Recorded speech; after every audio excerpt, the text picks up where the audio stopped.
Salam sejahtera Malaysia. Denyut nadi suara rakyat bergema di channel ini. Sebelum kita mulakan berita pada hari ini, jangan lupa tekan butang subscribe, like dan share. Sila tinggalkan komen anda. Denyut nadi suara rakyat terus bergema di channel ini. Salam sejahtera Malaysia. Akhirnya Datuk Seri Anwar Ibrahim yang amat berhormat Perdana Menteri Malaysia memberikan keputusan tentang kabinet, dan akhirnya beliau pun memberikan kata-kata berkenaan dengan kabinet yang misteri sampai sekarang. Sebelum itu, terima kasih kepada kamu yang sudah tekan butang subscribe, like dan komen. Tapi bagi kamu yang belum, saya mohon minta tolong untuk tekan butang subscribe, like dan share serta komen banyak-banyak. Kerana subscribe itu percuma dan dapat membantu saya untuk lebih bersemangat membuat konten yang lebih baik. Tuan-tuan dan puan yang dihormati sekalian, menjadi persoalan yang amat besar, adakah Datuk Seri Anwar Ibrahim dapat melaksanakan janjinya membuat kerajaan yang bersih? Adakah dia cukup berani untuk mengatakan tetap tidak kepada mereka yang dianggap tidak bersih, terpalit dengan banyak masalah, jenayah, pengubahan wang haram, macam-macam lagi lah, rasuah. Beranikah Datuk Seri Anwar Ibrahim untuk lakukan ini? Pasti berani. Pasti, saya yakin dia pasti berani.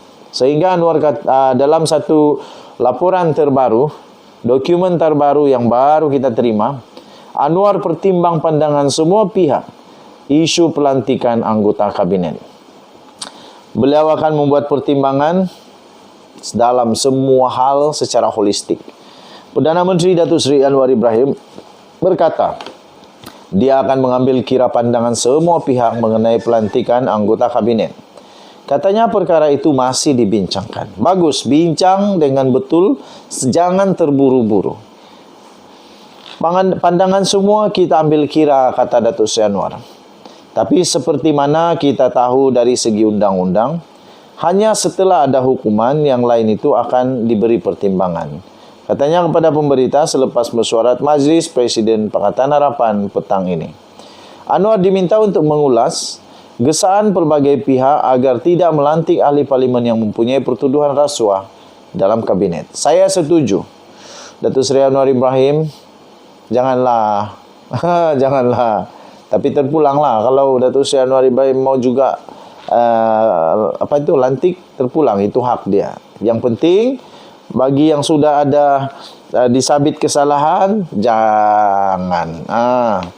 Gabungan pilihan raya bebas dan adil atau bersih, dan pemimpin politik seperti ahli Parlimen Pasir Gudang Hassan Abdul Karim dan bekas Menteri Rafidah Aziz membantah sekeras-kerasnya sebarang kemungkinan seseorang yang mempunyai kes mahkamah dilantik ke dalam kabinet.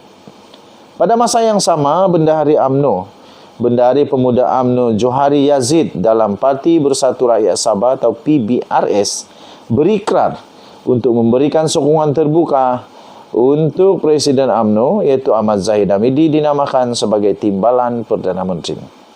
Selain Zahid, Presiden Muda Syed Saddiq Syed Abdul Rahman dan Setiausaha Agung DAP Lim Guan Eng dan pengerusi UMNO Sabah Bung Mokhtar Radin juga sedang menjalani perbicaraan mahkamah. Anwar sebelum ini berkata bahawa Pakatan Harapan telah menyatakan pendiriannya untuk menolak ahli parlimen yang disabitkan bersalah untuk dipertimbangkan untuk jawatan kabinet. Tetapi perbincangan lanjut perlu diadakan dengan sekutu baru dalam kerajaan perpaduan. Syed Saddiq turut hadir pada mesyuarat Majlis Presiden Harapan hari ini. Anwar mendedahkan mesyuarat hari ini untuk membincangkan potensi muda secara rasmi menyertai gabungan Pakatan Harapan. Sementara itu, ketika ditanya bila pengumuman akan dibuat mengenai jawatan kabinet, Anwar berkata ia akan berlaku sesegera mungkin. Anwar mengulangi bahawa dia akan melantik anggota kabinet dalam jumlah yang lebih kecil berbanding pentadbiran sebelum ini. Katanya, seperti yang saya katakan, Ini bukan perkara biasa. Kerajaan perpaduan ini melibatkan banyak pihak. Oleh itu, sebelum saya membuat keputusan, saya mesti mendengar semua pandangan, katanya. Tambahnya lagi, dan kemudian masalahnya kerana kabinet itu diperkecilkan jumlahnya. Kalau dulu 50, okey. 60, okey. 70, okey. Tak cukup lagi duta khas, penasihat khas. Saya tak sanggup buat begitu, kata Datuk Seri Anwar Ibrahim. Okey, jadi saya setuju untuk kabinet tak payahlah besar-besar sangat. Tak payahlah ada besar sampai melalut-lalut, berlapis-lapis. Tak payah. Lebih baik kabinet itu kecil, tetapi kabinet itu dapat berfungsi dengan baik.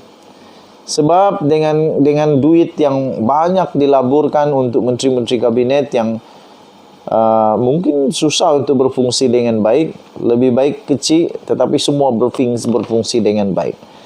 Saya pasti kalau dapat buat dengan baik, dengan ada pemimpin Perdana Menteri yang baik, semua dapat dilaksanakan dengan baik. Dan tuan-tuan dan puan-puan, kita maulah menantikan supaya ada pengumuman sesegera mungkin untuk kabinet ini, supaya keyakinan pelabur, keyakinan ekonomi terhadap negara Malaysia juga semakin diyakini. Susah juga mau yakin kalau belum ada menteri kabinet. Tapi kalau sudah ada menteri kabinet, saya percaya seluruh dunia akan memandang semua Malaysia sebagai satu negara yang wajib untuk dilaburkan, yang layak, yang sesuai, yang berpotensi untuk melabur kekayaan, menjadikan negara Malaysia, menjadikan Malaysia sebagai satu hub pelaburan bagi orang-orang kaya, syarikat-syarikat besar di dunia. Okey, tuan-tuan dan puan-puan yang dihormati sekalian, pada pendapat saya, bagus juga kalau muda dapat bergabung terus dengan Pakatan Harapan, sebab muda ada potensi yang besar. Muda ada potensi yang besar. Di dalam DUN pun dia menang, dalam parlimen pun dia ada menang. Manakala Tun Dr. Mahathir Mohamad punya parti, satu pun tiada yang dia menang. Mana-mana pun tidak menang. PRU pun tidak menang, pihak negeri pun tidak menang, mana-mana pun tidak menang. Jadi maksudnya, daripada bergabung dengan Mahathir, lebih baik bergabung dengan muda. Potensi yang besar sangat untuk parti muda ini pada masa akan datang, dia boleh jadi menjadi besar. Dan satu hari nanti saya fikir, muda ini akan dipenuhi dengan orang-orang profesional. Orang-orang muda yang mahu perubahan, yang mahu supaya ada suara orang-orang muda di parlimen. Jadi pada pendapat saya, Datuk Seri Anwar Ibrahim perlu bergabung dengan muda. Sebab tidak ada apa-apa ruginya kalau bergabung dengan muda. Cuma ada keuntungan lagi, dapat bersatu dengan parti yang lebih muda. Okey. Jadi kita harap Datuk Seri Anwar Ibrahim menjadi orang yang bijak, membuat keputusan yang bijak dan terbaik, sesuai dengan apa yang sudah dijanjikan dalam manifesto. Dan Nadi Suara Rakyat bergema di channel ini. Bye-bye.